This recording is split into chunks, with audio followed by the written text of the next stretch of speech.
The invisible war inside your head.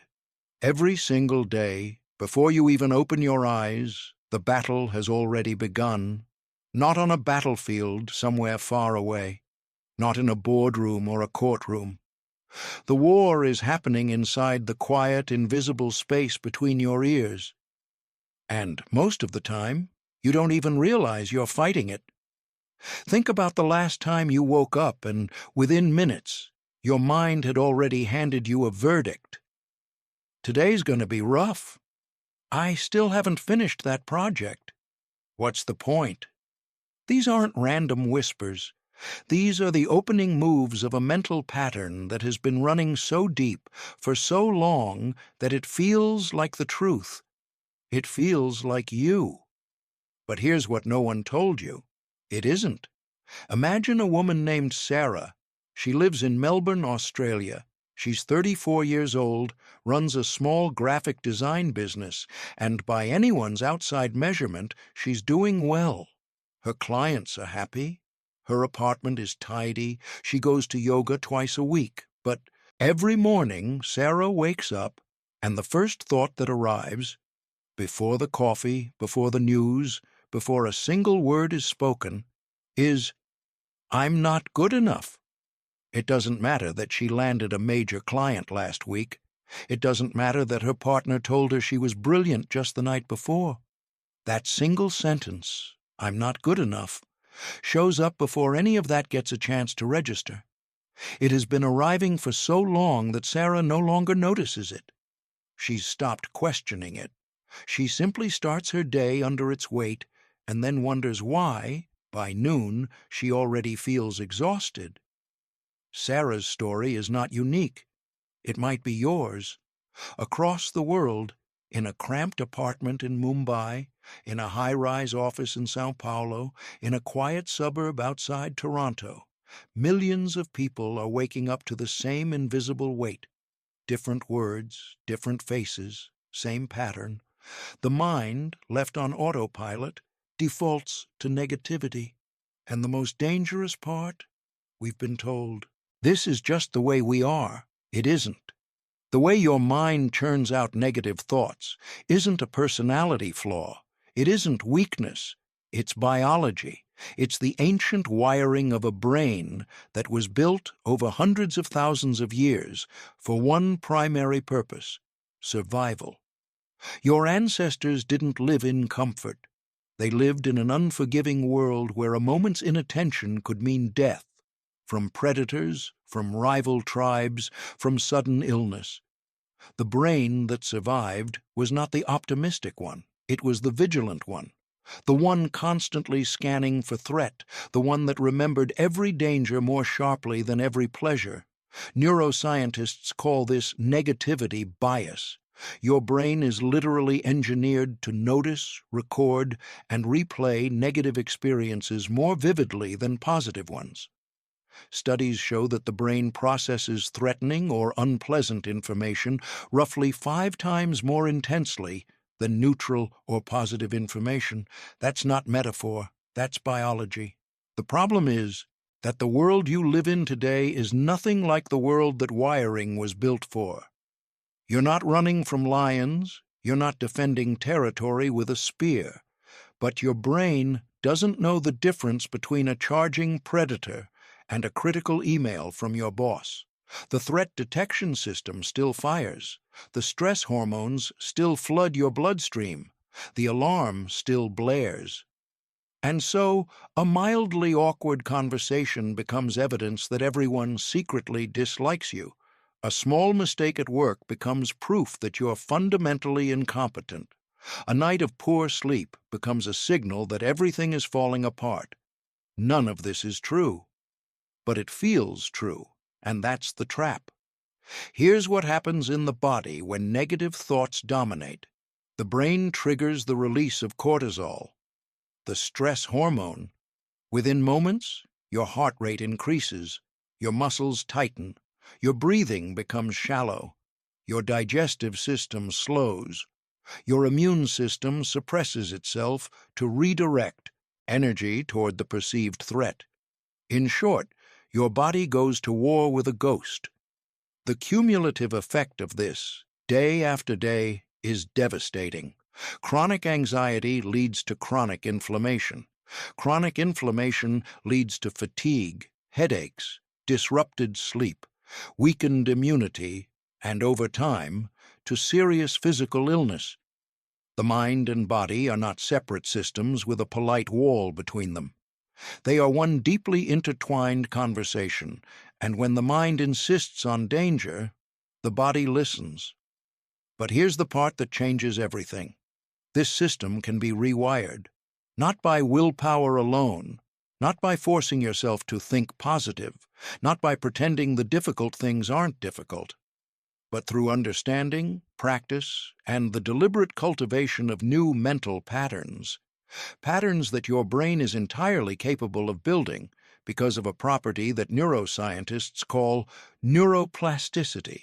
Neuroplasticity is the brain's lifelong ability to change its own structure. Every time you think a thought, a tiny electrical signal travels along a neural pathway. The more often that signal travels the same route, the stronger and faster that pathway becomes.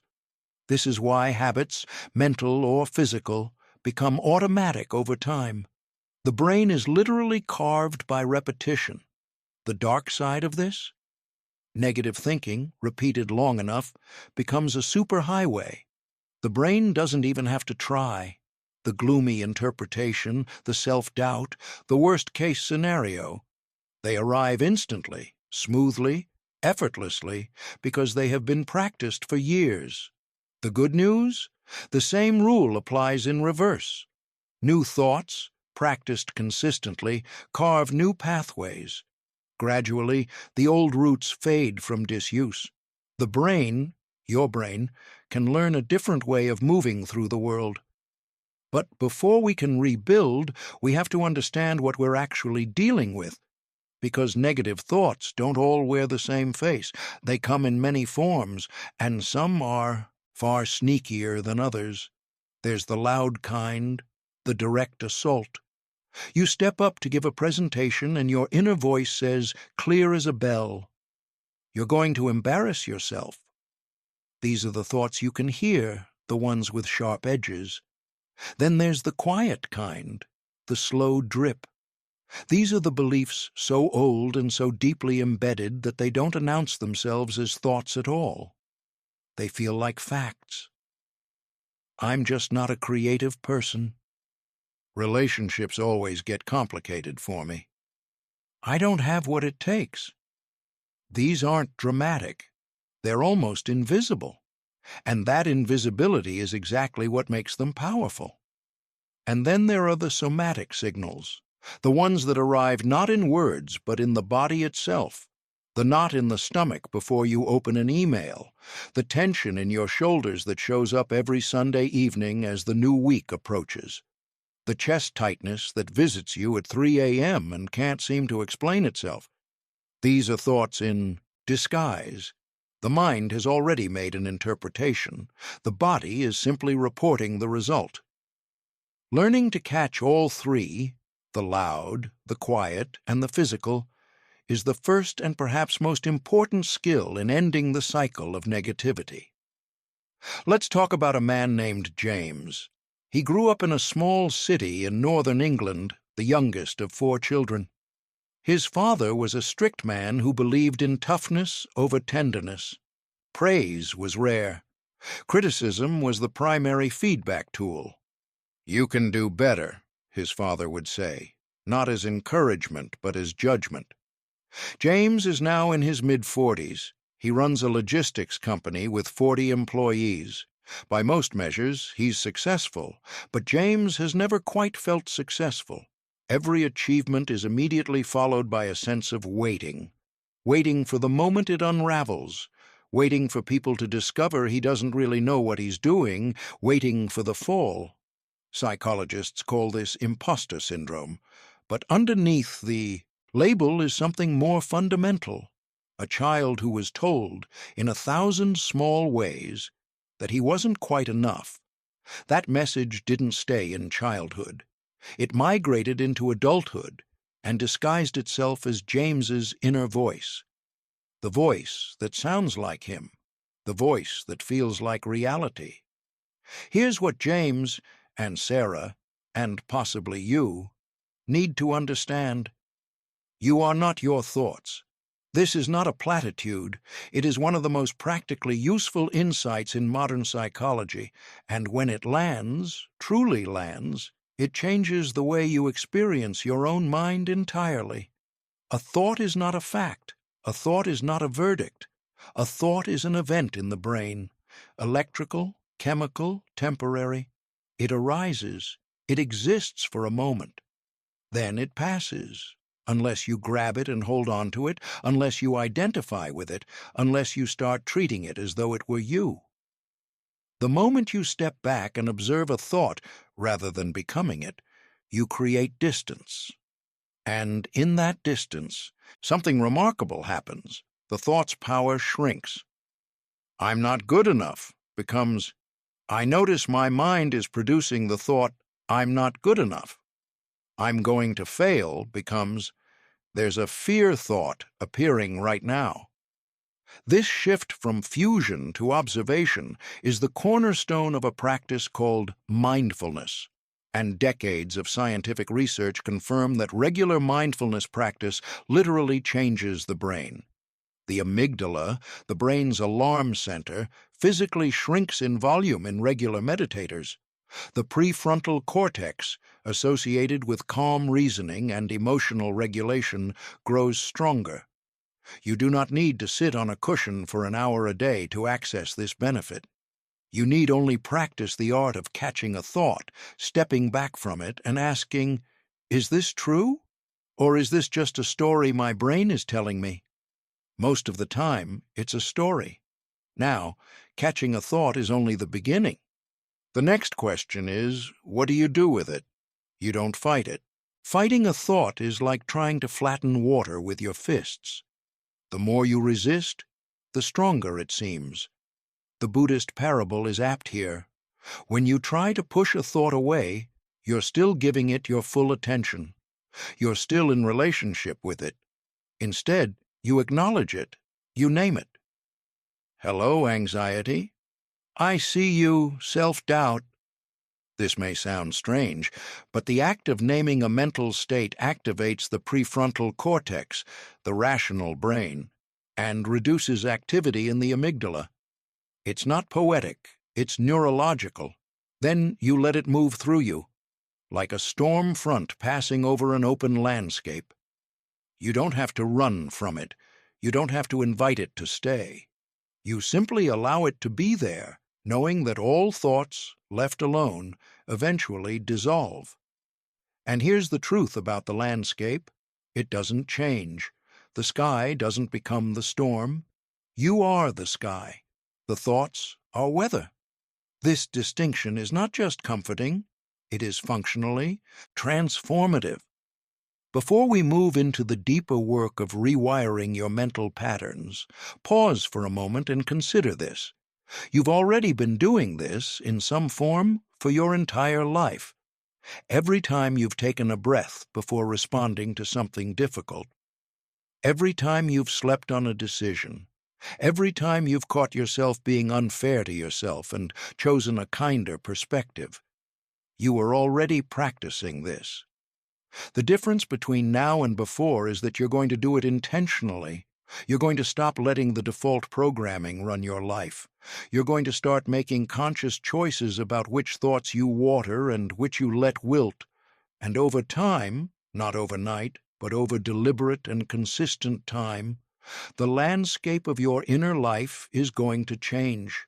Not because you forced it, not because you were harder on yourself than before, but because you finally understood what the noise in your head actually was, and you stopped giving it your throne.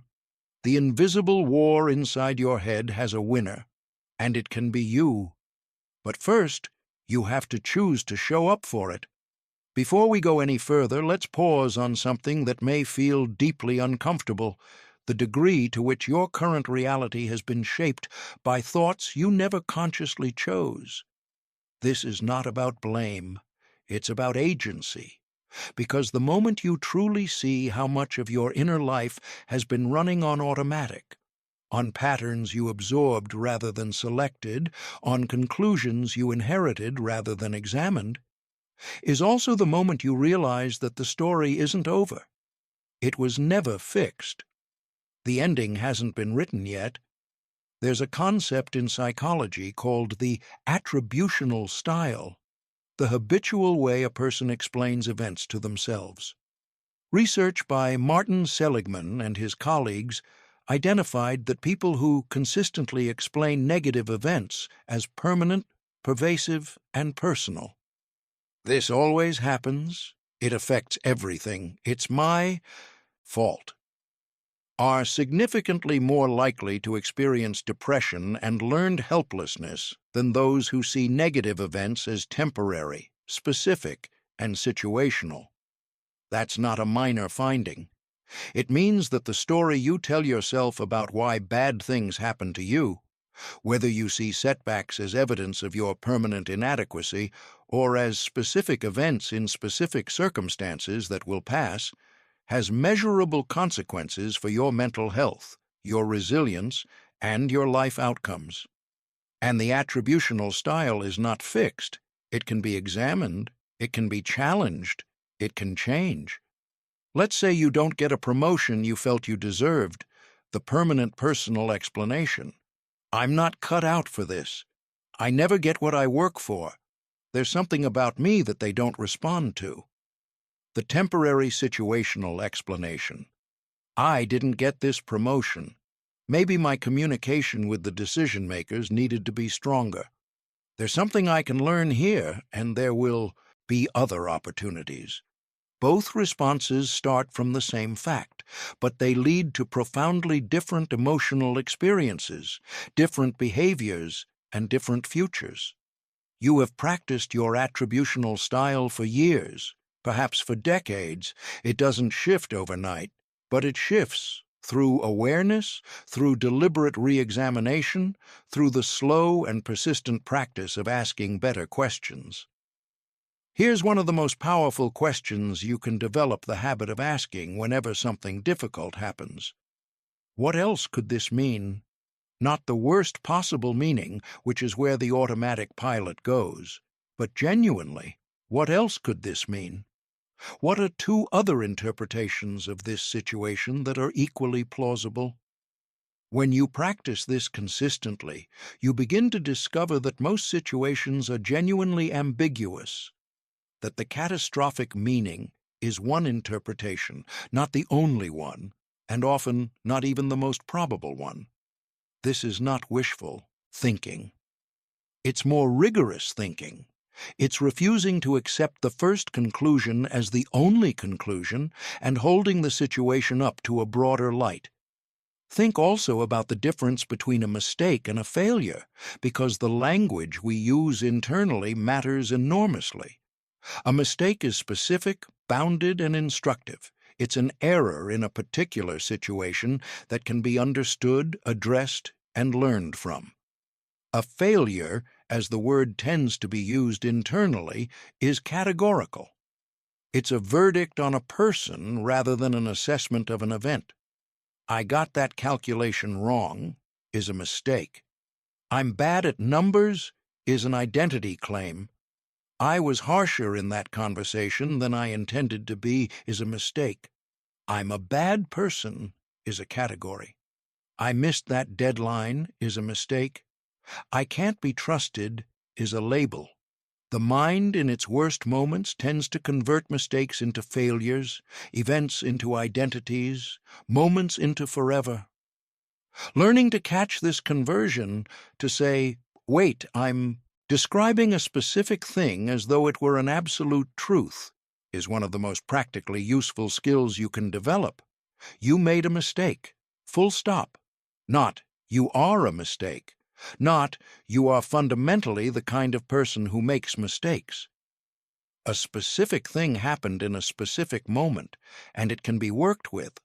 This shift from categorical self-judgment to situational assessment is sometimes described as moving from shame to guilt in psychological literature.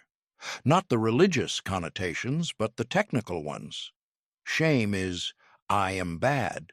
Guilt is, I did something bad. Research by Brené Brown and others shows that shame is associated with decreased motivation, increased self-destructive behavior, and poorer outcomes. Guilt, counterintuitively, is associated with greater accountability, more genuine repair, and better outcomes. Because you can address an action, you can learn from it, you can make amends for it, but you can't fix a self. So when the inner critic says, you are, replace it with I did, or I said, or I chose.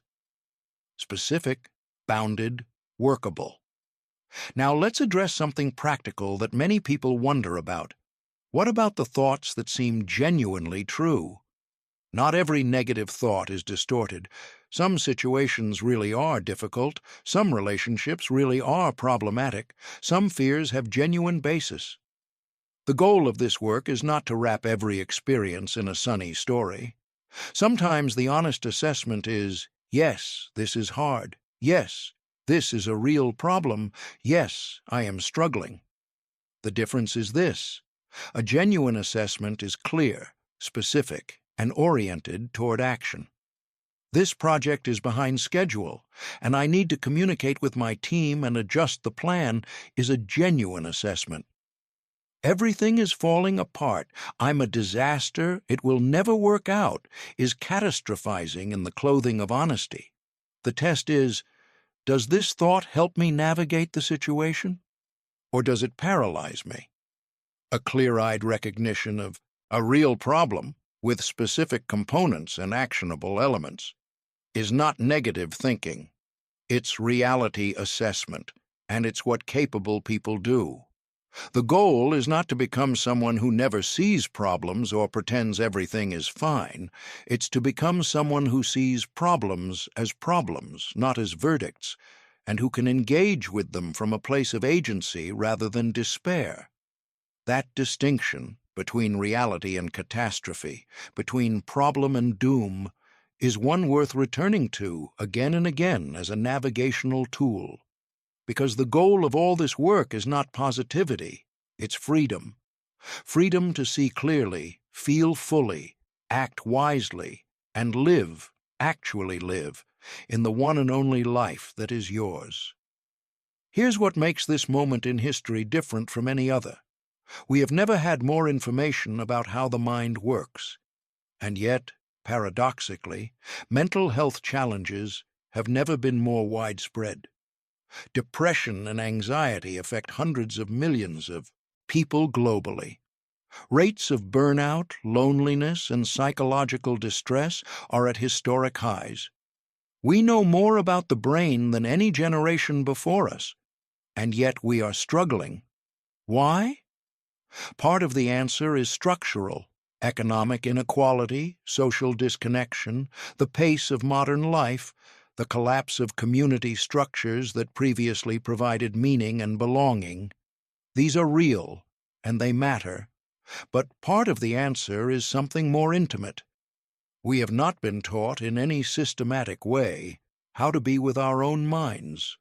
School teaches mathematics and history and language. It does not, in most places for most people, teach the fundamental skill of understanding your own thinking, recognizing your own patterns, and choosing consciously how to respond to your own inner experience.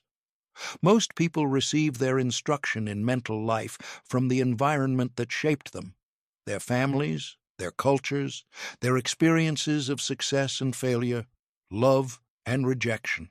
And for many people, that instruction was, at best, incomplete. At worst, it planted exactly the seeds of self-doubt, catastrophizing, and shame that produce the suffering we're working to address. This is not about fault. Your parents were themselves working with inherited patterns they hadn't examined. Their parents, the same. The transmission of unhelpful mental habits is not cruelty. It's usually the unconscious passing on of wounds that were never healed. But here's what changes the chain: awareness. The moment you see the pattern clearly enough to say, I received this, but I don't have to keep it, you break something that may have run through your family for generations. You don't just transform yourself, you potentially transform the line of people who come after you. That's not a small thing, that might be the biggest thing. The mechanics of the mental trap. How negative thinking takes root and grows. If you've ever wondered why it's so hard to just stop thinking negatively, why you can know, intellectually, that your fears are overblown and still feel them pulling at you with all their force. You're not weak and you're not broken. You're experiencing something precise and predictable. Negative thinking doesn't just appear. It builds, it evolves, it develops infrastructure inside your mind, and understanding that infrastructure is the key to dismantling it. Let's start with the roots. Almost no one arrives at adulthood with a neutral mind.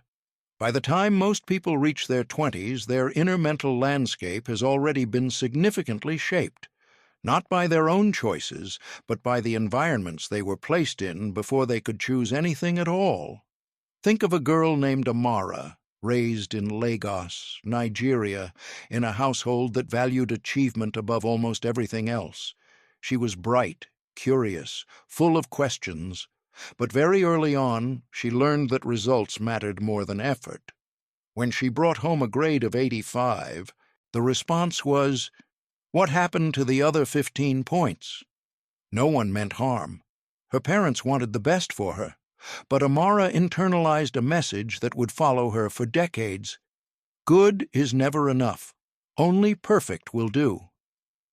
She's now 31. She works as a data analyst in London. She's competent, thorough, and well-regarded by her colleagues. But Amara lives under a private storm of perfectionism that nobody else can see. Every report she submits is followed by a wave of dread. Did I miss something? Should I have checked it one more time? What if they find an error? The praise she receives doesn't land. The criticism, however small, echoes for days. Amara's story illustrates one of the most important things to understand about negative thinking. It rarely originates in the present moment. Most of the time it's a replay of old programming running on autopilot, long after the original conditions that created it have ceased to exist. You might be carrying the voice of a teacher who once told you that you weren't cut out for something. You might be echoing the quiet disappointment of a parent who wanted something different for you. You might be repeating, to yourself, the casual cruelty of a peer group that once made you feel invisible. These voices don't introduce themselves. They don't knock on the door and say, "Hello, I'm a leftover wound from 1998, and I'd like to continue running your internal monologue." They simply speak, and they speak in your own voice, and that's why they're so convincing. The first step in breaking free is recognizing this. The voice in your head is not inherently trustworthy. It is not an oracle. It is a product, shaped by history, by environment, by repetition. And what has been shaped by those forces can be reshaped by new ones. Now let's talk about the mechanics of how negative thoughts entrench themselves, because this is where the science gets genuinely fascinating. Every time a thought occurs, a network of neurons fires in chain sequence. The more often that sequence fires, the more physically embedded it becomes.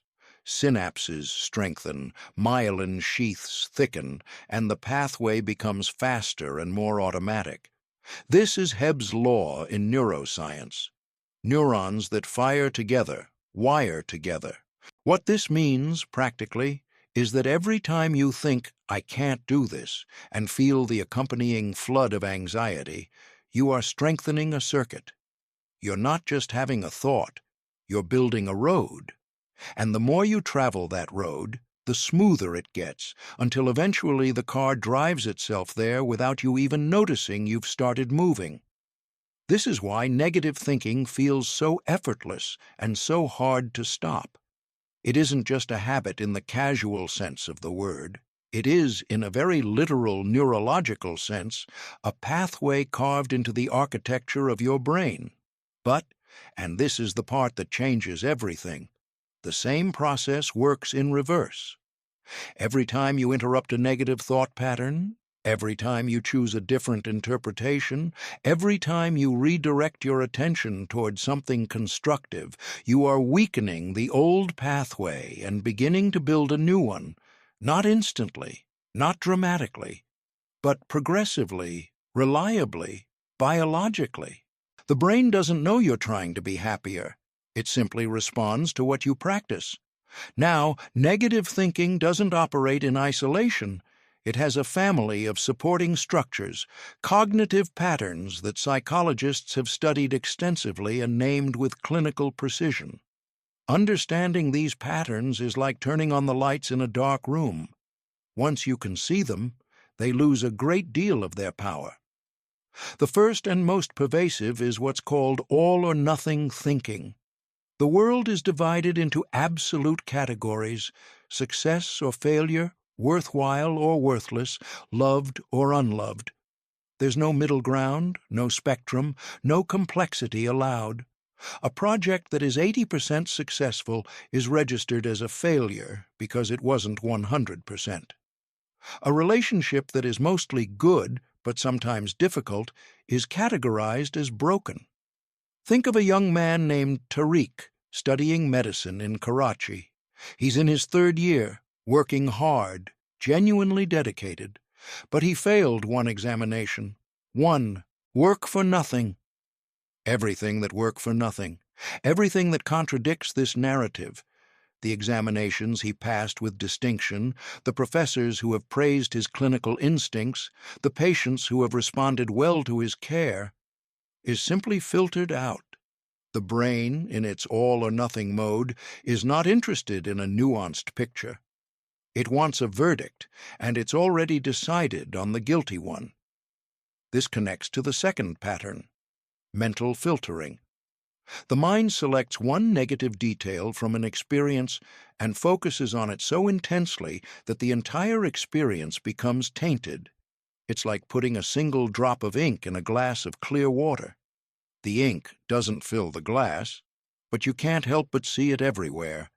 A speaker delivers a 40-minute talk to 300 people. 298 of them are engaged, nodding, taking notes, clearly moved. 2 people look bored and check their phones. Afterward, the speaker replays the talk in her mind, and what does she see? The 2 people who weren't paying attention. Mental filtering at full operational capacity. The third pattern is mind reading, the habit of assuming you know what other people are thinking, usually unfavorably. In a meeting, your colleague doesn't acknowledge your idea, and your mind instantly supplies the explanation. They think it's stupid. Your friend doesn't reply to your message for a few hours. They're upset with you. Your manager walks past without making eye contact. Something is wrong. None of these interpretations are based on evidence. They're projections. Your mind writing the script, casting itself as the villain, and then experiencing the drama as though it were real. And the insidious thing is that these projections often change your behavior in ways that can, paradoxically, create the very outcomes you feared. If you assume your colleague thinks your idea is stupid, you stop advocating for it. You become quieter, more withdrawn. Your colleague, confused by your sudden distance, actually does start wondering what's wrong. The thought wrote its own story into reality. Psychologists call this a self-fulfilling prophecy. The mind predicts an outcome, behaves according to that prediction, and in doing so, makes the prediction come true. It's not magic, it's mechanics. The fourth pattern is catastrophizing, the brain's tendency to take a small problem and project it into a full-scale disaster. You arrive 5 minutes late to an appointment. They'll think I'm unprofessional, I'll lose the account, my reputation will be ruined. You feel a headache coming on. What if this is something serious? What if it doesn't go away? You have a disagreement with your partner. What if this is the beginning of the end? The human brain, in its catastrophizing mode, is essentially an extremely pessimistic novelist. It takes the first chapter of the story and writes the darkest possible ending, then insists on reading that ending over and over. Here's what all of these patterns have in common. They are not the truth. They are processing errors.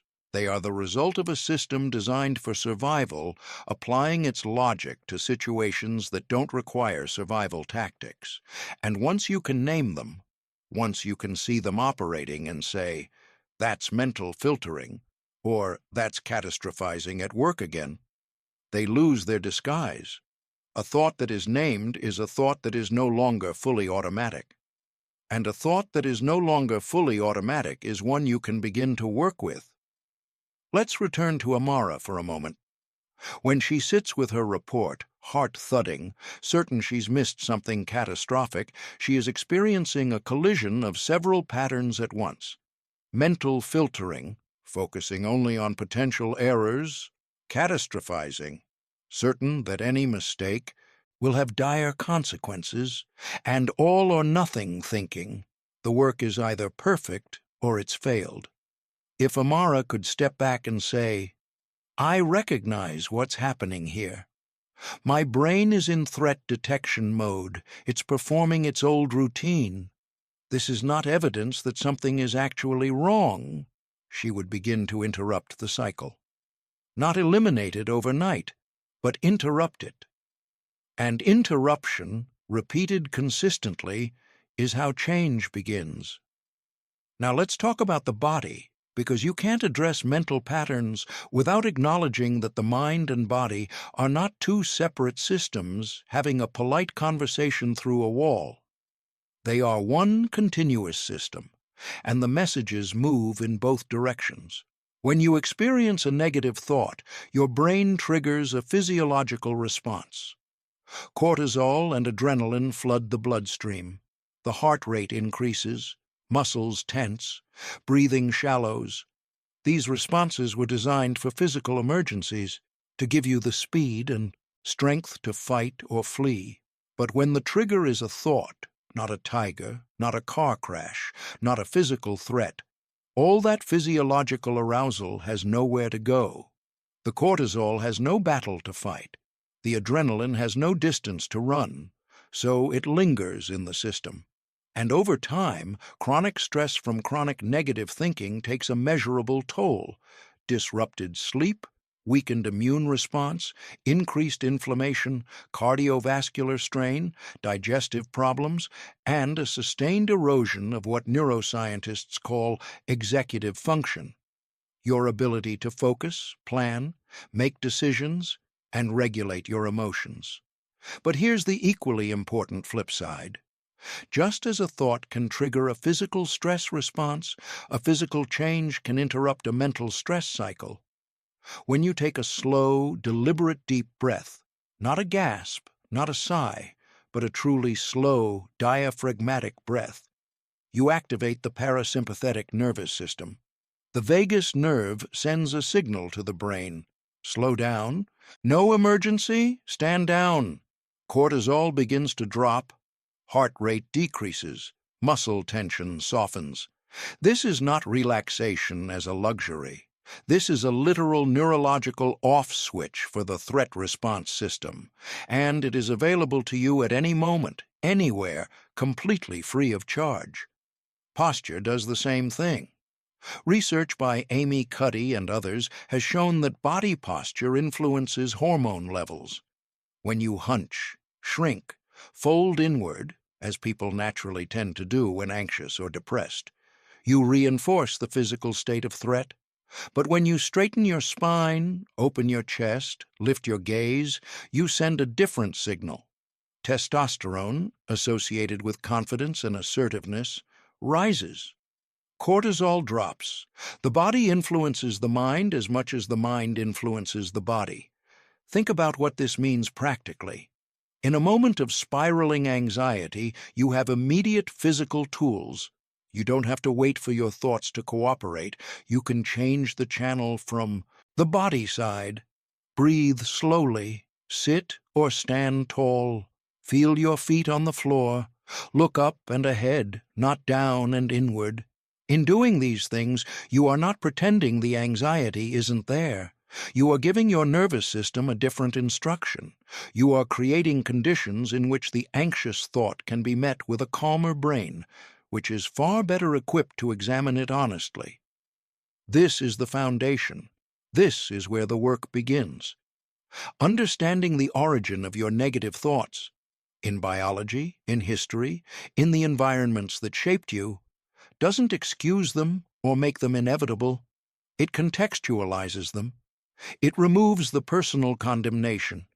It allows you to say, "Of course this is here.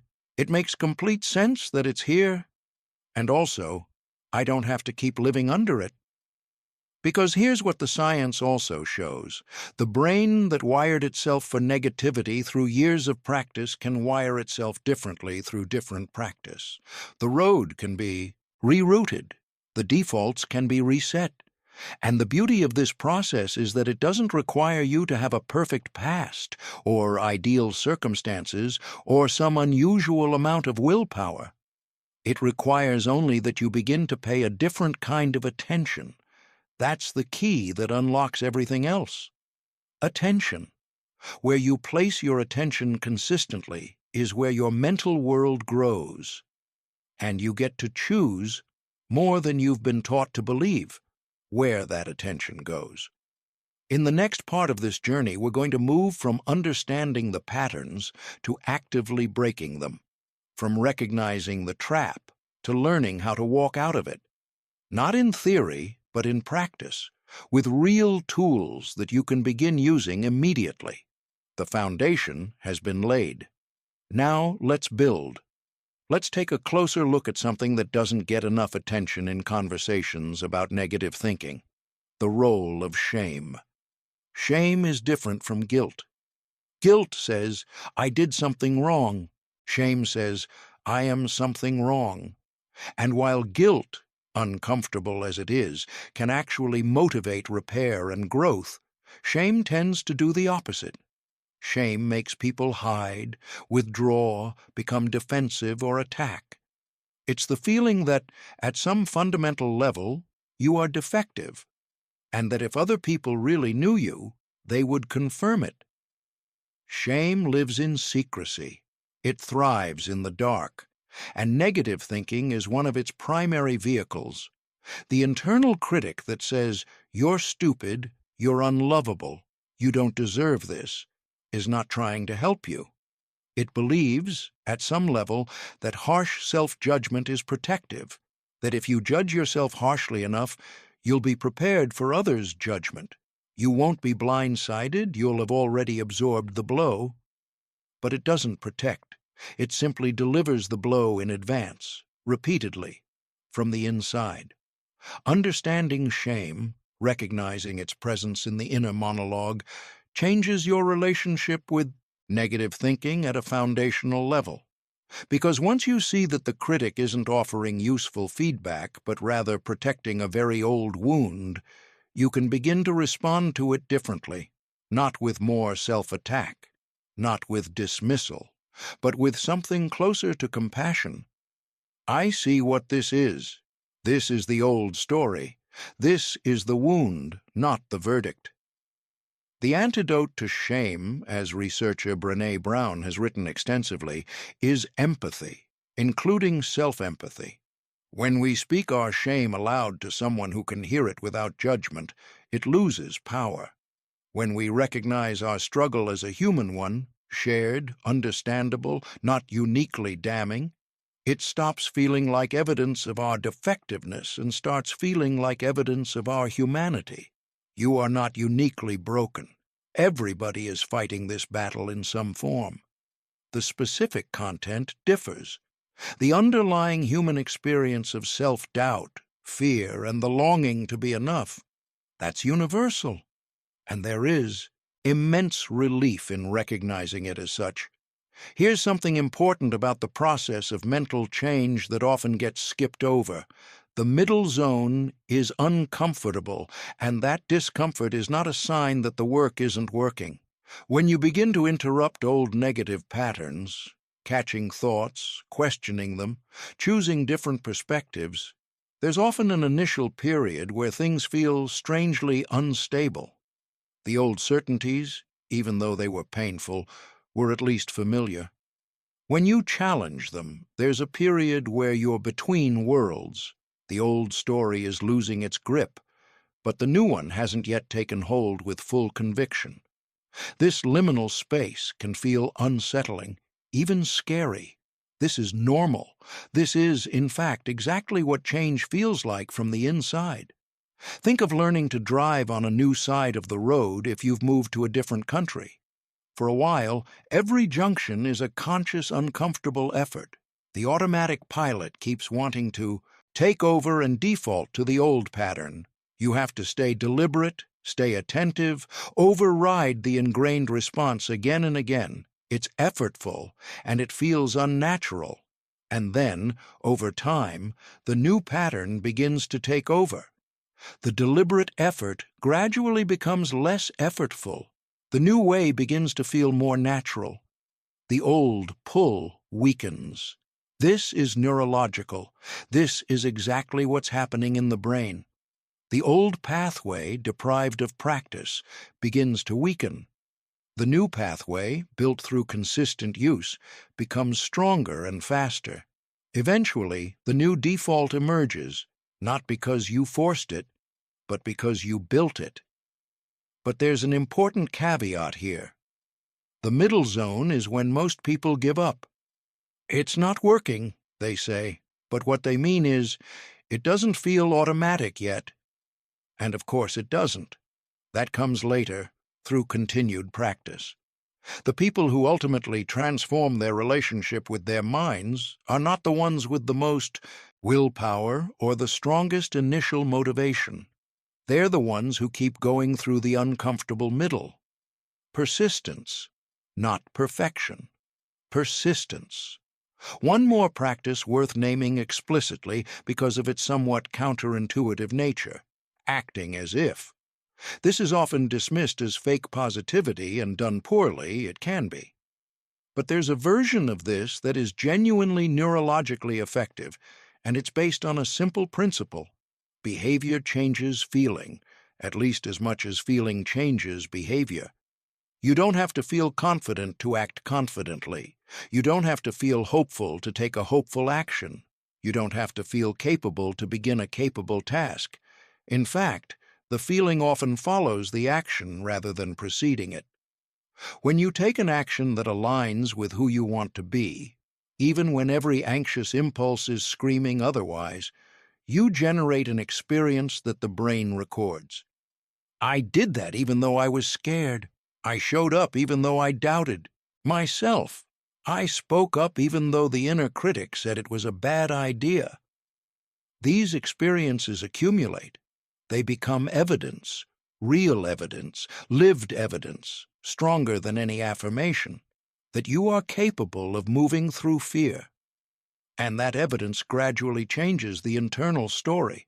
So sometimes the route to believing you can do something is simply doing it first, fear and all, and letting the belief be built by the experience. Breaking the cycle. Practical tools for rewiring your mind. There's a critical moment in every person's relationship with their own negative thinking, a moment where the understanding stops being abstract and becomes personal, where you stop reading about the trap and start seeing it clearly in your own life. That moment might have already arrived for you. A thought you've been having for years suddenly looks different, not like the truth, but like a pattern. An old story running on repeat. If that recognition has landed, even partially, hold it. Because that recognition is not the end of the work. It's the beginning of the most important part, what you actually do next. Understanding why the brain generates negative thoughts is valuable, but the practical question, the one that determines whether your life actually changes, is, how do I interrupt this And what do I replace it with? Let's start with interruption. When a negative thought arrives, the default behavior is to merge with it. The thought appears, and in milliseconds, you've already stepped inside it. "I'm going to fail this interview" isn't just a passing cloud anymore. It's the weather you're living in. The brain is already simulating failure scenarios, generating body sensations of anxiety, building a case for why the thought is true. The interruption technique is simple to describe and requires real practice to use. Create a gap between the thought and your response to it. A moment of conscious awareness before you step inside the story. You can create this gap in several ways. The most immediate is the breath. When you notice a negative thought arriving, especially one that comes with physical sensation, the stomach drop, the chest tightness, the shoulder lock, take one slow, deliberate breath before doing anything else.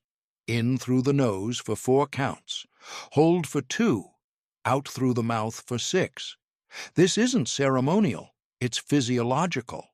That breath activates the parasympathetic nervous system and begins to bring the prefrontal cortex, your rational, observing brain, back online. In that small window, before you've fully merged with the thought, you have a choice. Not an easy choice, not an instant choice, but a real one. The second interruption technique is labeling. When you notice a negative thought, name what it is rather than accepting its content as fact. "I'm a failure" becomes "there's a self-critical thought." "Nobody cares about me" becomes "I notice a loneliness thought appearing." This technique, sometimes called cognitive diffusion in acceptance and commitment therapy, ACT, creates crucial psychological distance. You're not denying the thought. You're not arguing with it. You're simply reclassifying it from fact to event, from truth to content, from identity to weather. The third interruption is physical movement. This sounds deceptively simple, but it's genuinely powerful. When you are caught in a mental loop, the same anxious thought cycling around and around, your body is almost certainly in a static, constricted position. You may be sitting hunched at a desk, lying in bed, staring at the ceiling, or standing frozen in a corridor of worry. Movement interrupts this pattern at a physical level. Stand up, walk to a window, step outside for 2 minutes. Do 10 jumping jacks if you have the privacy for it. The point is not exercise as therapy, though that helps too, and we'll come to it. The point is that physical movement literally changes the neurochemical environment of your brain. It shifts the state, and a shifted state is one where a different choice becomes possible. Now, interruption alone is not enough. A gap in a negative thought pattern is valuable, but a gap is just a gap. What you put into that gap determines whether you've simply paused a pattern or begun to replace it. This is where reframing comes in. Reframing doesn't mean pretending. It doesn't mean forcing a hollow positivity over a genuine problem, smiling at circumstances that genuinely hurt, or repeating affirmations so far from your current reality that your brain rejects them before they even get started. That kind of false positivity is not only ineffective, it can actually worsen things. Because when the mind doesn't believe what it's being told, the effort of the pretense adds another layer of tension. Effective reframing is about finding a perspective that is both more accurate and more useful than the default negative interpretation, and that you can genuinely believe. Here's the difference in practice. A woman named Elena is a nurse in Stockholm, Sweden. She's been working in a busy hospital ward for 6 years and genuinely loves her work. But last week, she made a documentation error. Nothing that endangered a patient, but an error that required correction and generated a conversation with her supervisor. Since then, the thought, "I'm incompetent," has been running on loop. The ineffective response would be to simply layer over it with, "I'm amazing at my job," a statement she doesn't currently feel and can't quite believe. Her brain, still in threat detection mode, would dismiss it immediately. The effective reframing acknowledges the reality. I made a mistake. That's a fact. It was caught, it was corrected, and nobody was harmed. Then it questions the conclusion. Does one documentation error in 6 years make me incompetent? Or does it make me human? Then it reorients toward something genuinely supportable. I have given good care to hundreds of patients. I am someone who takes her work seriously enough to feel bad about this mistake. That itself speaks to my commitment. Notice what this reframe does. It doesn't deny the error. It doesn't inflation pump Elena's self-image beyond recognition. It simply removes the catastrophic conclusion and replaces it with a more accurate and sustainable one. This is the work, and it requires, in the beginning, actual effort, because the brain, with its well-worn negative pathways, will resist. It will offer counter-arguments. It will throw up evidence for the dark interpretation. That's not a sign that you're wrong. It's a sign that the pattern is simply fighting for its survival. Keep going. There's a powerful question you can use to anchor this process. When a negative thought arrives, ask yourself, would I say this to someone I love? If your closest friend, your sibling, your child came to you and said, I made a mistake at work, I'm incompetent and I'll never get this right, would you nod and say, yes, you're right, you're hopeless? Of course not. You would offer perspective. You would remind them of their strengths. You would help them see the moment in context. The question is, why is your inner voice allowed to say to you what you would never say to someone you care about? You deserve the same quality of inner dialogue that you'd offer your most loved person. Not flattery, not denial of difficulty, but fairness, accuracy, compassion. This practice, sometimes called self-compassion by researcher Kristen Neff, who has spent decades studying its effects, is not self-indulgence. Studies consistently show that people who practice self-compassion are more resilient, more motivated, and more capable of learning from failure, not less. The harshness of the inner critic doesn't make you work harder or improve faster. It makes you more anxious, more avoidant, and more likely to give up. Treat yourself like someone who deserves a fair witness. Now, let's talk about one of the most underused and underrated tools for changing your relationship with your thoughts. Writing. Something specific happens when you write your thoughts down. The very act of externalizing them, moving them from the swirling, pressurized chamber of your mind onto a flat surface where they can be looked at, changes your relationship with them. In your head, a worry is surrounded by feeling. It has texture and urgency and momentum. It fills the space.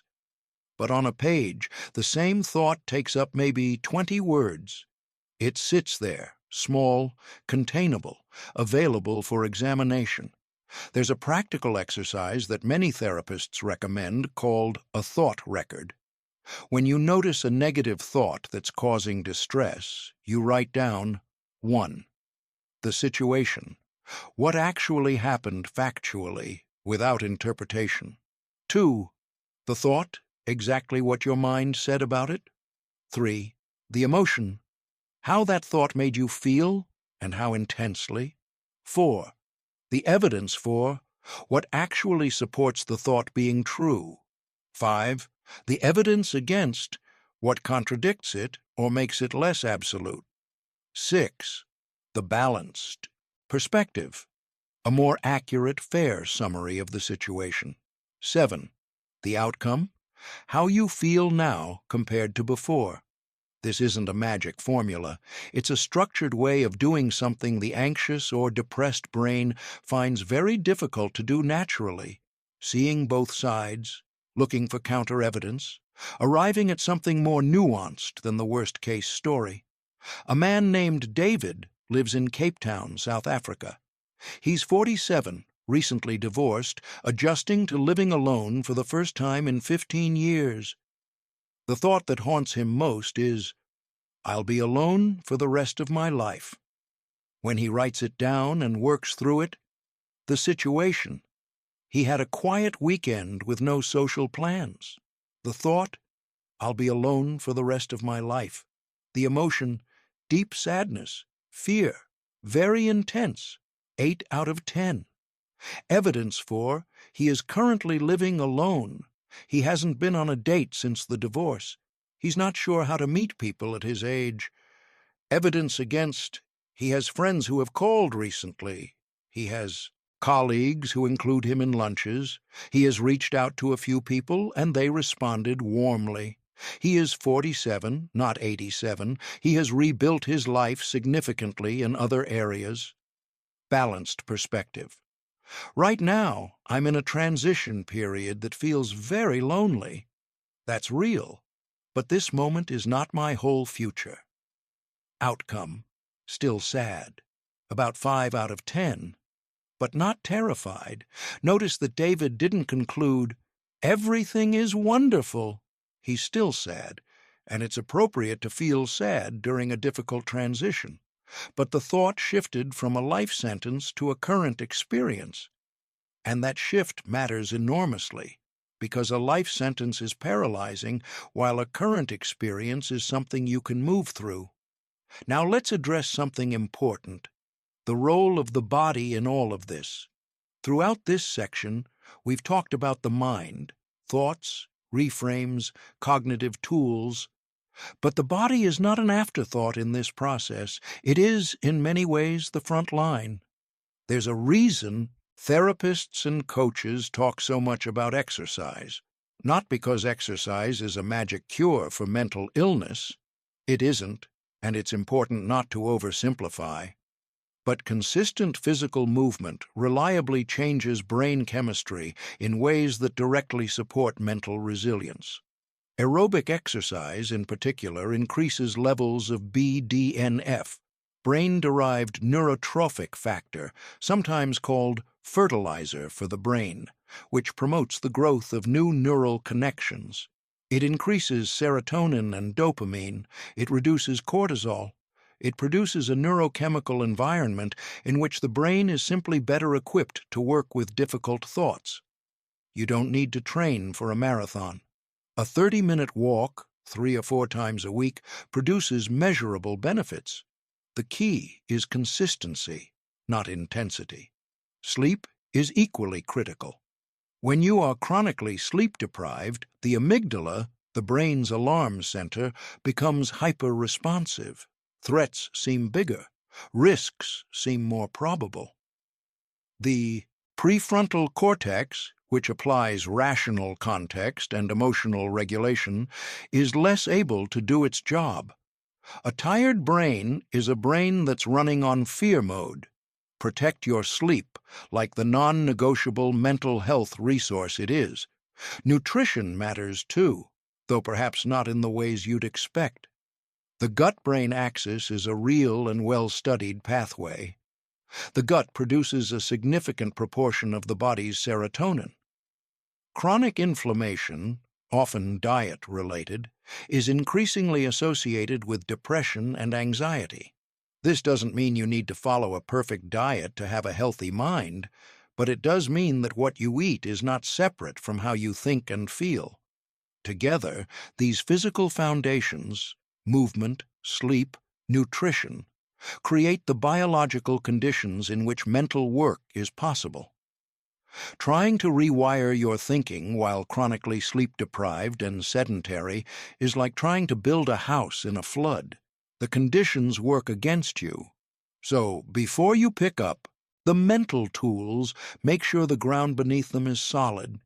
Let's close this section with something that may seem simple, but is actually one of the most consistent findings in positive psychology research: gratitude. Not the commodified paste a quote on Instagram version, not a relentless forced positivity that ignores real difficulty. Genuine, specific, practiced gratitude, the deliberate act of identifying what is actually working in your life, what you are grateful for, what has gone right, what is present rather than absent. Research led by Martin Seligman, Robert Emmons, and others has consistently shown that gratitude practices measurably reduce depression, improve sleep quality, increase prosocial behavior, and contribute to overall psychological well-being. The mechanism makes intuitive sense. Gratitude redirects attention. It trains the brain to scan for positive data rather than defaulting exclusively to negative data. Over time, this changes the filter through which experience is processed. A practical form of this: at the end of each day, before sleep, write down 3 specific things from that day that went well or that you're grateful for. Not "my family," too general for the brain to engage with deeply, but "I had a genuinely funny conversation with my daughter at breakfast," or "a colleague noticed I'd been struggling and sent me an encouraging note," or "the coffee this morning was exactly right and I had 10 quiet minutes to drink it." Specificity is what makes gratitude land. Specificity is what wires it in. These are not magic bullets. There is no single technique that ends negative thinking overnight. What there is, instead, is a set of practices that, applied consistently over time, incrementally change the default settings of your mind. And incrementally is enough, better than enough. Incrementally, applied with patience and self-compassion, is how mountains are moved. You are not trying to become someone who never has a difficult thought. You're becoming someone who knows what to do when they arrive. That's the difference between a person ruled by their mind and one who has learned to lead it. Let's address a question that often comes up when people begin practicing present moment awareness. What about planning for the future? What about learning from the past? If I'm always supposed to be in the present, am I supposed to stop thinking about anything that isn't happening right now? No. This is one of the most common misunderstandings about mindfulness and presence. Planning for the future is not the same as anxiously catastrophizing about it. Reflecting on the past to extract learning is not the same as ruminating endlessly on past events with shame and regret. The distinction is in the quality of the attention, not the direction of it. When you deliberately, consciously choose to think about a future plan, sitting down to intentionally consider options, consequences, resources, timelines, you are engaged in purposeful thinking. You're the driver. The future is an object of your attention, which you can pick up, examine, and put down again. When the mind goes to the future involuntarily and begins generating worst-case scenarios with all the physiological arousal of an actual emergency, when you're not driving the thinking but being driven by it, that's the anxious spiral. That's the problem. The same applies to the past. Intentional reflection. What can I learn from this experience? What would I do differently? What worked? That's productive, constructive, chosen. Rumination, the involuntary replaying of painful events, the circular loop of what if, the reliving of something already over. That's the trap. The present moment awareness we're cultivating is not about refusing to engage with past or future. It's about ensuring that you are the one choosing to engage, rather than being involuntarily captured. You visit the past and future. You don't live there. And here's the practical difference in terms of quality of life. When you're present in a genuine conversation, you're actually hearing the person across from you. When you're present in a beautiful moment, you actually experience it rather than watching yourself have it. When you're present in a difficult moment, you can respond to what's actually happening rather than to a projection of what it means. Presence is not about emptying yourself. It's about filling yourself with the actual, specific, real experience of being alive right now, in this day, in this moment, that will never come again. That's not a small thing. That is, in many ways, the whole thing.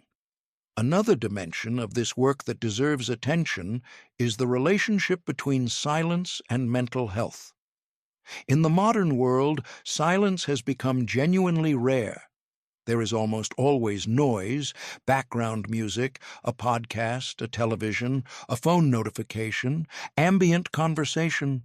Most people have developed such a habitual relationship with constant audio stimulus that even a few minutes of genuine quiet feels uncomfortable. This isn't accidental, and it's not just a personal preference. The constant stream of external input prevents the kind of internal processing that the mind needs. Creative insights, emotional integration, the settling of complex feelings, the intuitive knowing that often arrives when the noise stops. All of these require space, quiet space, and that space is being systematically eliminated from modern life. Building in even short periods of genuine quiet, not meditation per se, just silence, can be surprisingly powerful. A 10-minute walk without earbuds, 5 minutes sitting without a screen, the first few minutes after waking before reaching for the phone. These are not deprivations. They are permissions for your mind to breathe. Living in the present, the power of mindfulness, acceptance, and daily freedom. There's a particular kind of mental suffering that is almost entirely self-generated and yet feels completely convincing as an external reality. It sounds like this: what if I lose this job? I should have handled that differently. What if they never forgive me? It's already too late. I'm running out of time. Notice what all of these have in common. They are not about what is happening right now. They are about what happened before, or what might happen later. The mind, in its restless anxiety, is never quite satisfied to be where it is. It keeps pulling back toward the past, to be examined, rejudged, relitigated, or forward toward the future, where all the worst possibilities live in vivid, anxious color. The present moment, with all its quiet reality, is almost always fine. Right now, as you read these words, you are breathing. Your heart is beating. Whatever challenges exist in your life at this precise second, you are functioning and intact. The present moment, viewed clearly, almost never matches the catastrophe the mind is projecting. This is what mindfulness, at its core, stripped of any spiritual or mystical framing, is about. Not emptying the mind, not achieving some perfect state of serenity, simply noticing as clearly as possible what is actually happening right now, as opposed to what the mind is telling you is happening. It's a deceptively simple shift that changes everything. Consider a man named Marcus. He's 52, a secondary school teacher in Auckland, New Zealand. He's been teaching for over 20 years and is genuinely good at it. His students trust him, his colleagues respect him, and by any external measure, his work matters. But Marcus has been living with low-grade anxiety for most of his adult life. Not acute anxiety, not panic attacks or inability to function. Just a persistent background hum of worry that follows him everywhere. Conversations replay in his head at 2 a.m. Decisions that seemed fine at the time get revisited in the middle of the night. Sunday evenings carry a particular dread, even though Monday is never as bad as he imagines. What Marcus has, what millions of people have, is a mind that is rarely actually where it is. It's always in some other time, processing some other scenario, running some other simulation. The practice of returning to the present isn't about denying that Marcus has real responsibilities or genuine difficulties. It's about recognizing that the suffering he experiences most acutely isn't actually coming from his real life. It's coming from the story his mind is telling about his real life, set mostly in a past he can't change and a future that hasn't happened yet. When Marcus learns to ask, not rhetorically but genuinely, what is actually happening right now, in this moment, he often finds that the answer is not much.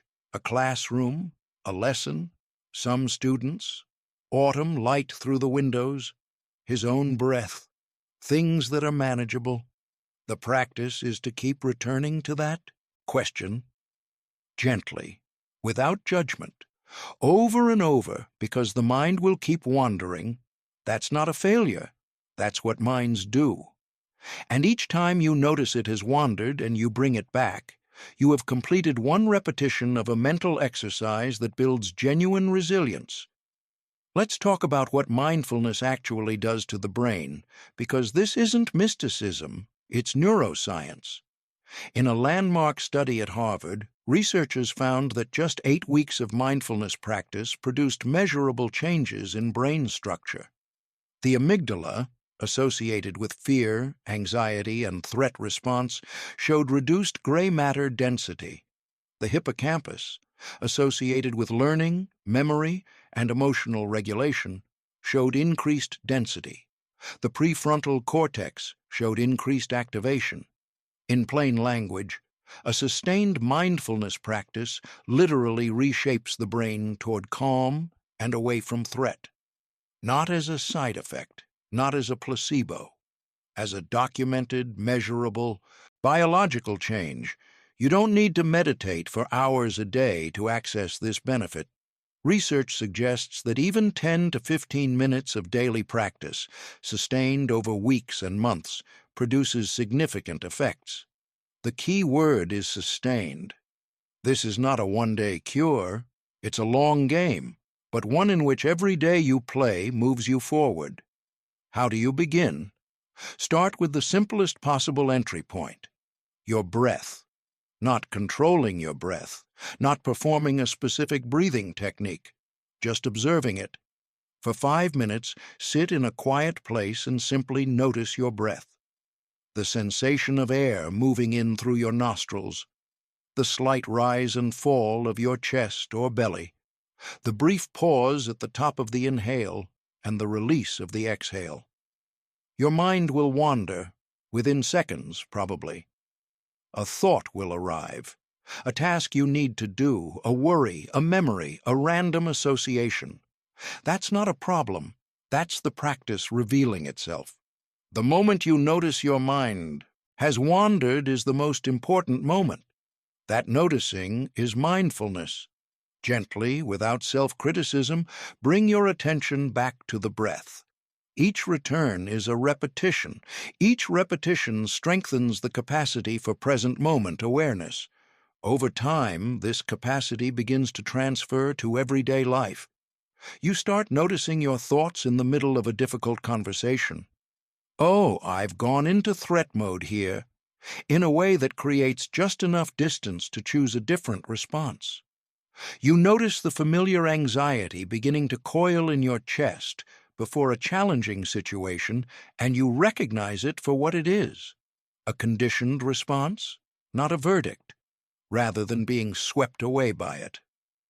Now let's talk about acceptance, because this is often misunderstood, and because it's one of the most counterintuitive and yet genuinely powerful tools in this entire toolkit. Acceptance doesn't mean approval. It doesn't mean being passive about things that need to change. It doesn't mean giving up. What it means is this: stop fighting the reality of what is.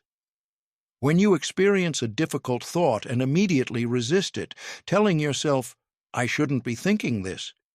This is bad. I need to get rid of it," you are engaging in a form of mental combat that the thought almost always wins, because the effort of resistance requires your sustained attention, and attention is, as we've established, exactly what thoughts need to grow. Think about what happens when you try very hard not to think about something. Almost immediately, the forbidden thought appears with greater frequency and intensity. This is called the rebound effect, documented extensively in psychological research. Thought suppression doesn't work. It backfires. What works instead is a different relationship with the thought entirely, acknowledgement without amplification. This thought is here. I notice it. I don't have to agree with it. I don't have to fight it. I can simply allow it to be present, like a passing car on a street outside my window. It doesn't have to come inside. A woman named Priya lives in Singapore. She's 38, a marketing director, mother of 2 young children, and carrying what she privately calls the impossible weight of never being enough. Not enough as a professional, not enough as a mother, never quite keeping up with the standards she holds herself to. Priya has tried many times to think her way out of this. She's told herself to stop being so self-critical. She's read self-help books. She's understood intellectually that her standards are unrealistic. But the understanding hasn't made the feeling go away. What she hasn't tried is simple, radical acceptance. Not acceptance of the impossible standards, but acceptance of the thought itself. Instead of fighting it, instead of judging herself for having it again, she begins to practice saying, "The thought that I'm not enough is here. That's okay. I don't have to believe it. I don't have to get rid of it. It can be there while I do what I need to do anyway." This is what psychologists call diffusing from thoughts, holding them lightly rather than tightly, letting them exist in the room without letting them run the room. It's a subtle but seismic shift. And here is the paradox that acceptance reveals. When you stop fighting a thought, it loses energy. When you stop resisting it, stop being frightened of it, stop trying to push it away, it often diminishes on its own, the way a fire loses intensity when you stop feeding it oxygen. The thoughts don't disappear forever. They come back. But they come back with less force each time you practice not granting them full authority. They arrive, and something in you knows, now. This is a thought, just a thought. It has been here before. It will pass. This equanimity, not indifference, but steadiness, is what genuine psychological freedom feels like, not the absence of difficulty, but the capacity to meet difficulty without being undone by it. Let's talk now about a practice that sounds deceptively simple and is, in reality, one of the most socially complex aspects of this work: comparison. The human mind is wired to compare. This, too, is evolutionary. In small, closely knit social groups, understanding your status relative to others had survival value. But in the modern world, especially in an era of social media where you are constantly exposed to a curated highlight reel of other people's best moments, achievements, and acquisitions, this wiring becomes a relentless generator of inadequacy. You scroll through a feed and see someone's promotion announcement, someone's perfect vacation, someone's new home, someone's body transformation, someone's relationship milestone. And without consciously deciding to, your brain is running a comparison program in the background. Where am I in relation to this? How do I measure up? The problem with social comparison, as research consistently shows, is asymmetrical information. You see other people's peaks and compare them to your entire range, including your valleys, your doubts, your unacknowledged struggles, all the days you're not showing to the world. It's not just an unfair comparison. It's a meaningless one. A meditation teacher named Ravi once said something that has stayed with many of his students. You're comparing your insides to everyone else's outsides. Your inner world, full of complexity, doubt, private struggle, quiet fear, against their outer presentation. It's not a real comparison. It was never real. The antidote is not to eliminate comparison. The instinct is too deeply wired. The antidote is to redirect it. The only comparison that serves you is comparison with your own past self. Am I more capable than I was? Am I handling difficulty better than before? Am I moving, however slowly, in the direction I choose? That's the only measuring stick that produces useful information. Everything else is noise. Here's an important point about consistency that applies to everything in this section. There is no shortcut to lasting change that bypasses repetition. None. The brain changes through practice, not through insight. You can understand everything in these pages and have your mind changed not one bit, because understanding is intellectual, and what we're building is neurological. The insight is the map. The practice is the territory. Consider how you learned anything complex: a language, an instrument, a sport, a skill. You didn't understand it into competence. You practiced it into competence. Failed, tried again, felt clumsy and slow, kept going. And then one day, not dramatically but quietly, you realized you were doing the thing without consciously doing the thing. The skill had become internalized. Mental habits work exactly the same way.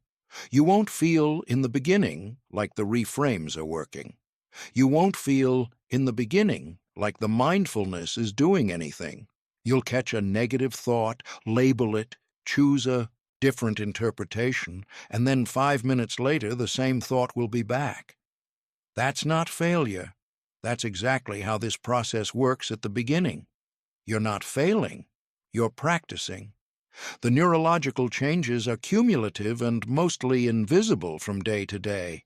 Like a plant growing underground before it breaks the surface, all the infrastructure is being built where you can't see it. And then, over weeks and months, something shifts.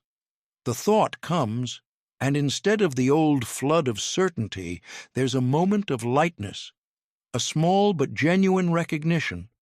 I know this pattern. I don't have to go there. That moment, when it comes, is worth everything. One more tool for this section, one that is often underestimated precisely because it seems so mundane: daily ritual. The way you start your day sets the neurological context for everything that follows. If you begin by immediately checking your phone, entering the stream of demands, comparisons, and ambient anxiety that social media and news provide, you've launched your nervous system into mild threat mode before you've even brushed your teeth. If you begin instead with 5 minutes of intentional stillness, a few slow breaths, a moment of gratitude, perhaps a single intention for the day, you set a different context. You start from a position of agency rather than reaction, of presence rather than pressure. This isn't rigid self-discipline. It's the recognition that the first few moments of consciousness each day are neurologically primed for establishing tone. Use them deliberately. Equally powerful, how you end the day. Before sleep, instead of reviewing what went wrong, what you didn't finish, what still looms, try a brief review of what genuinely went well, even in small ways. A moment of connection, a task completed, a difficult moment navigated with more grace than you'd expected, a kindness given or received. The brain consolidates memories during sleep. What you review in the last waking minutes influences what gets emotionally reinforced overnight. Small, consistent evening practices of acknowledgement and gratitude literally change what the sleeping brain strengthens. Mornings and evenings, as bookends of intentionality, create a day that feels more chosen, less reactive, more like yours. Marcus in Auckland began with just 3 minutes every morning, sitting quietly, feeling his feet on the floor, noticing his breath. Not transcendent, not profound, just 3 minutes of not being in 2 time zones at once. Within a month, something had shifted. The Sunday evening dread, while still present, had diminished in intensity. The 2 a.m. thought spirals were shorter. He caught himself more quickly when the mind was spinning and was better able to redirect. He still had difficult days. He still had anxious moments, but he was no longer quite so fully inside them. "I realized," he said later, "that I'd been spending most of my mental life somewhere other than where I actually was, and I hadn't known that was a choice." It is a choice. It's one you can begin making today. The present moment is where your life actually lives, not the past you keep reviewing, not the future you keep dreading. Here, now, in the real, specific, manageable reality of this exact moment, and it's always already available. Let's close this journey with a reflection on something larger than technique, on the kind of person you're becoming through this work and why that matters beyond your own experience. When you change your relationship with your own mind, you don't just change yourself. You change how you show up in every interaction, every relationship, every space you inhabit. The quality of your presence in the world is a direct reflection of the quality of your internal world. A person who has learned to meet their own suffering with compassion rather than judgment naturally extends that same quality of attention to others. The parent who has done this work creates a different environment for their children. Not one free of difficulty, but one where difficulty is met with understanding rather than shame.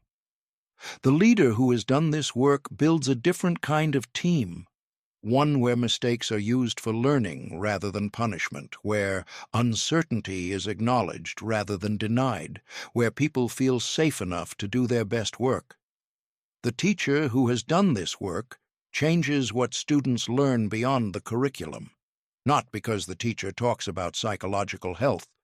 They may never mention it explicitly, but because the quality of how they receive a wrong answer, how they respond to a struggling student, how they hold the full complexity of another human being in the room, transmits something that can't be taught by content alone. This is why the work you're doing is not selfish. It's not navel-gazing.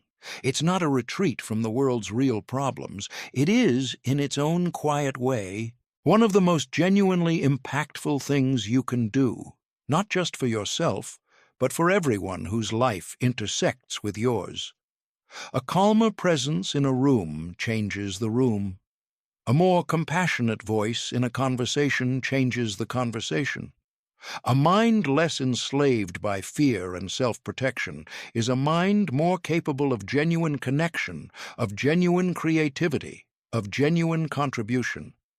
You are not just working on yourself. You are working on the world you touch. And one more thing, perhaps the most important thing of all, before we close. Be patient with yourself. Be genuinely, fully, thoroughly patient. You have been practicing one way of using your mind for years, perhaps for most of your life. The neural pathways are deep, the patterns are old. Change of the kind we've been talking about takes time, real time, measured in months and years, not days. There will be days when everything you've learned feels distant and unhelpful, and the old familiar darkness shows up with its full force and says, "See? Nothing has changed." On those days, remember this. The fact that you recognize what's happening is already a fundamental change from how things were. The capacity to see the pattern, even when you're inside it, even when you can't immediately break free of it, is not nothing. It's everything. It's the difference between a person who is the thought and a person who can observe it. And observation is the seed of freedom. The thoughts will come. They will come tomorrow and next week and next year. The difference is you, the new you, the one who is learning, who is practicing, who is building something real and lasting inside the architecture of your own mind. That you cannot be taken away, that growth cannot be undone. Every insight you've gathered remains with you. Every moment of genuine presence strengthens the capacity for the next one. Every time you chose compassion over self-attack, even briefly, even imperfectly, even once, that built something. You are not starting over every time you fall back. You are continuing a journey, and every point on that journey, including the difficult ones, especially the difficult ones, is part of what makes you who you are becoming. The negative thoughts are not you. They never were. You are the vast, quiet, unchangeable sky. The thoughts are weather, passing, variable, temporary. And the sky is always there, always larger than whatever passes through it. That's you. That's always been you. Welcome home. The long game. Building lasting mental freedom and living from the inside out. There's a particular moment that happens for almost everyone who does this work seriously. Somewhere in the process, usually after a few weeks of consistent practice, sometimes earlier, sometimes later, something shifts that's hard to put into words. It's not a dramatic awakening. It's not the absence of difficult thoughts. It's quieter than that, and more profound. It's the moment when a familiar negative thought arrives, the one that used to command the room, the one that used to hijack your entire emotional system. And for the first time, there is just a small, calm space between you and it. A breath of distance, a flicker of recognition. I know this one. Not indifference. You still feel it, but you're not inside it in the same way. You're observing it, and in that observation, something has shifted. That's the turning point. And from there, the work becomes less about fighting and more about building. Because here's the truth about the long game. You are not trying to arrive at a destination called no negative thoughts. That place doesn't exist, and pursuing it is a path to frustration. Human minds will always generate difficult thoughts. That's what they do. The goal was never silence. The goal was freedom. The capacity to hear the thought without being owned by it, to feel the feeling without being defined by it, to engage with the difficulty without being defeated by it. Let's talk about what it means to truly live from this place, not just in occasional mindful moments, but as a consistent orientation toward your life. And to do that, we need to talk about values. One of the most important questions you can ask yourself, and one that most people rarely do, is, what actually matters to me? Not what should matter, according to other people's expectations, not what would make an impressive answer, but what genuinely moves you, motivates you, gives your days meaning when you're being honest with yourself. When people live in sustained disconnection from their own values, doing work they find meaningless, maintaining relationships that drain them, organizing their lives around others' definitions of success, they become uniquely vulnerable to negative thinking. Because at some level, beneath the thought spirals about performance and approval, something knows, something registers that this isn't quite the right shape for the life you're meant to be living. Values don't have to be grand or philosophical. They don't have to be the same as your neighbor's values or the ones your culture promotes. They're yours. Depth of connection with a few people rather than breadth of social performance.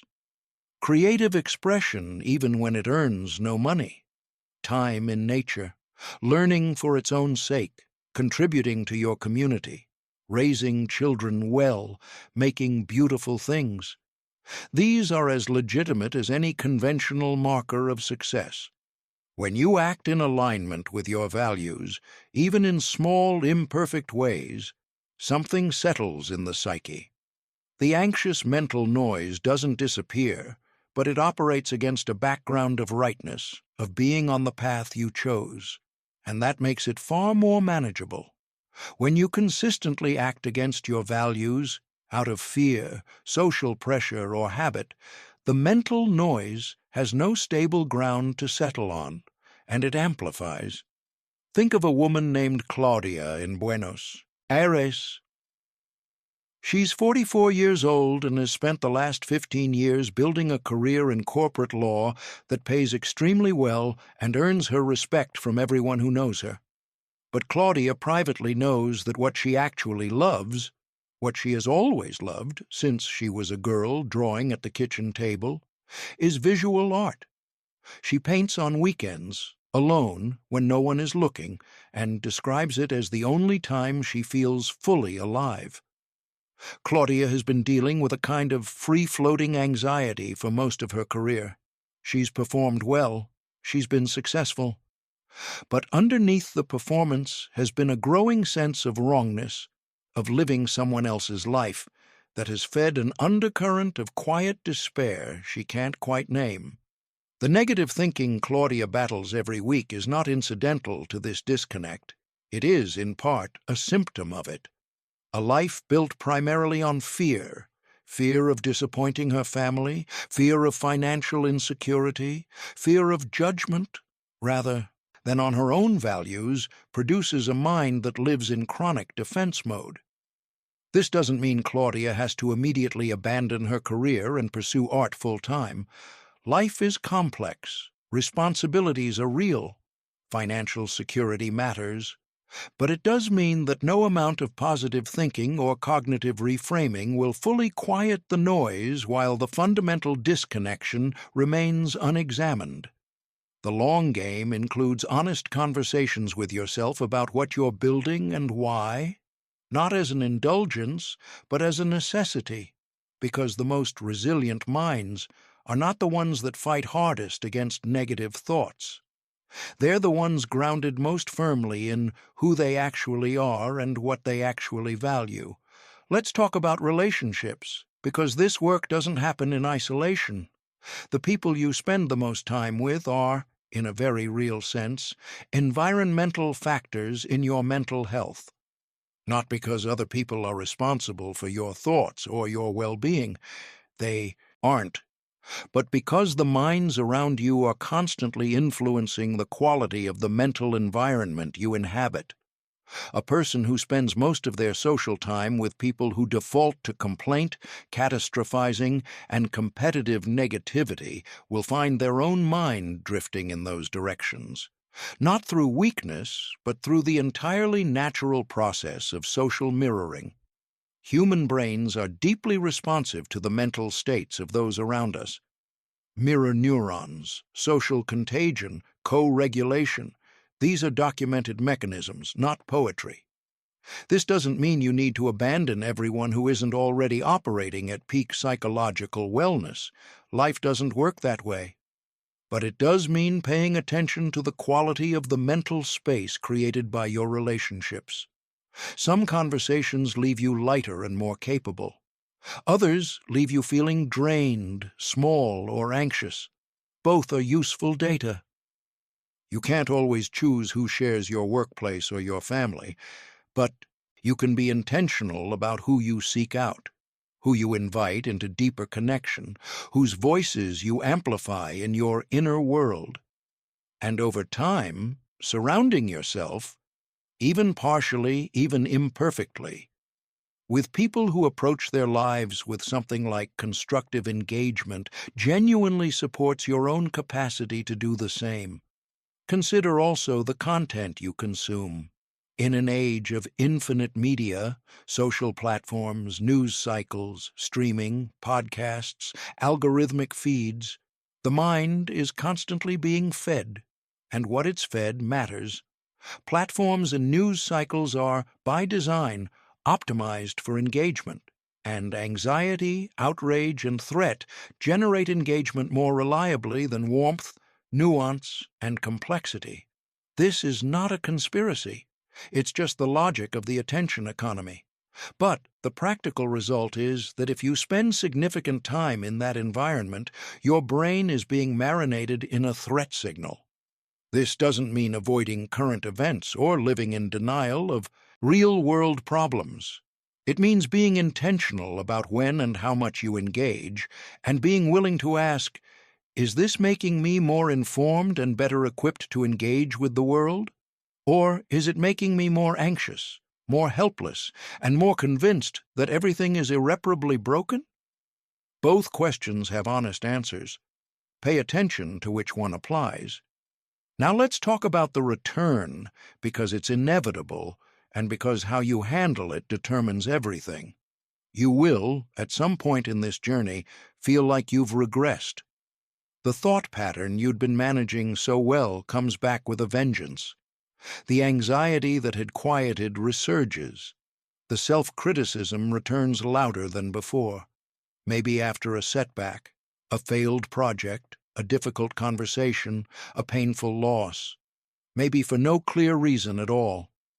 When this happens, and it will, the natural response is, "I've failed. All that work for nothing. I'm back at the beginning." And that interpretation is wrong in every dimension. You are not back at the beginning. You've simply hit a difficult stretch of the road, and the fact that you recognize it as such, rather than living inside it as though it were the permanent truth, is evidence of how far you've actually come. Think of it this way.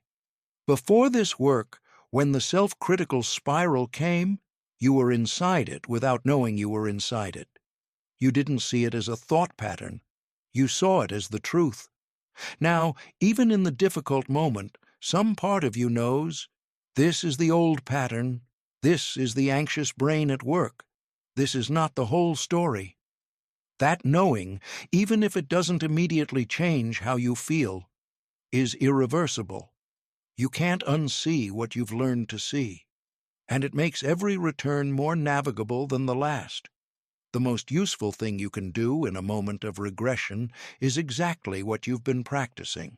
Not fighting it, not catastrophizing about the regression itself, not berating yourself for not being further along, simply applying the tools with the same consistency you would at any other time. Label the thought, take the breath, return to the present, offer yourself the same compassion you would offer a good friend who was struggling. The journey is not linear, it never was. But every difficult stretch contains information, and every return to practice deepens the foundation. There's something important to address now that often doesn't get said in discussions of mental transformation: the role of professional support. The techniques in this content are evidence-based, genuinely useful, and accessible to almost everyone. But they are not a substitute for professional help when professional help is what's actually needed. Persistent anxiety, depression, trauma, OCD, PTSD, personality disorders, these are real clinical conditions. They involve real neurobiological components that may require professional intervention alongside self-practice. If you have been working sincerely with your thought patterns for an extended period and find that a particular pattern of suffering persists at a level that significantly impairs your functioning or quality of life, please talk to a qualified therapist, psychologist, or psychiatrist. Seeking help is not a failure. It is not weakness. It is the most direct available path to the freedom you're working toward. A skilled therapist can see patterns you can't see yourself, can work with material that self-help doesn't reach, and can provide tools tailored to your specific history and needs. Therapy is not for people who can't handle their own problems. It's for people who are serious about solving them. Now, let's come to what might be the most important question of this entire journey. What does your life look like on the other side of this? Because at some point, all the work has a direction. It points somewhere, and it's worth being clear about where. The mind that has learned to manage its negative patterns doesn't become perfect. It doesn't become immune to difficulty or detached from feeling.